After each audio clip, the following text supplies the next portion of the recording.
not occur again in future. The government of Kenya will provide necessary support to all families and citizens who lost their loved ones. Unfortunately, there has been many instances of excessive, unlawful, dangerous, and harmful conduct during the demonstrations and engagements, as a consequence of which many persons have been arrested and charged in courts with various offenses.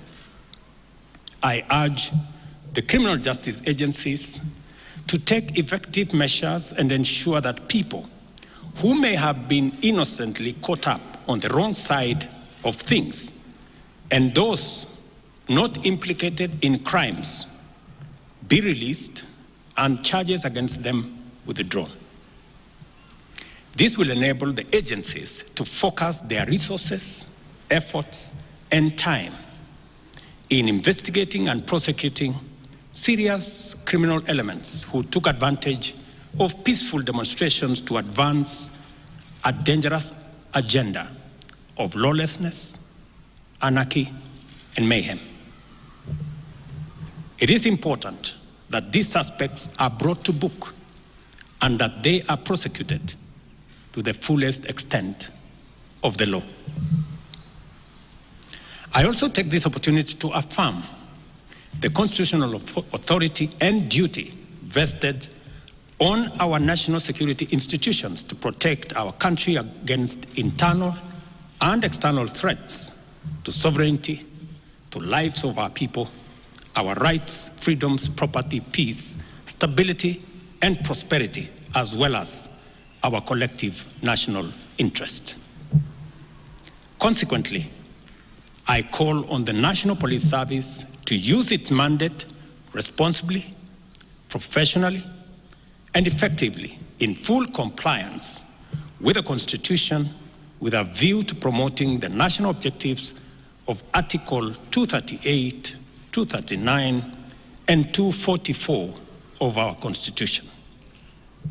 All breaches and violations by police officers must be handled expeditiously through due process, with a view to giving Kenyans a police service that upholds the highest standards of integrity.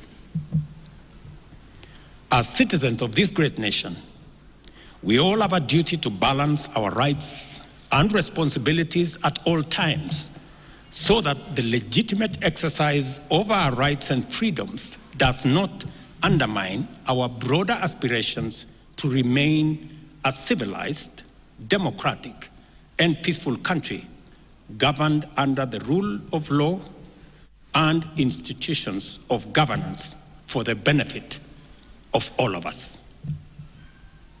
Over the last 1 month, the livelihoods and property of many innocent people have also been destroyed, plunging them into destitution and jeopardizing the welfare of their dependents.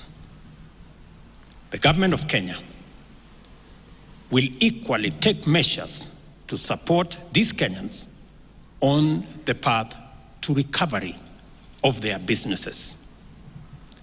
I direct the relevant ministries to obtain, verify, and provide accurate data to facilitate appropriate government action within the next 30 days. I want to give the people of Kenya an assurance that our government listens to them, and that for the last 1 month, I have led the government in engaging and listening to citizens from all walks of life as they express themselves in different forums and on various platforms. What has emerged as the foremost national concern requiring urgent and decisive action is the vexing matter of corruption and the non-negotiable desire for accountable leadership and integrity in governance. I have this to say to Kenyans. I have heard you, and I have heard you clearly. Consequently, the following measures shall be taken to accelerate progress to achieving the objectives stated by the people. Number one,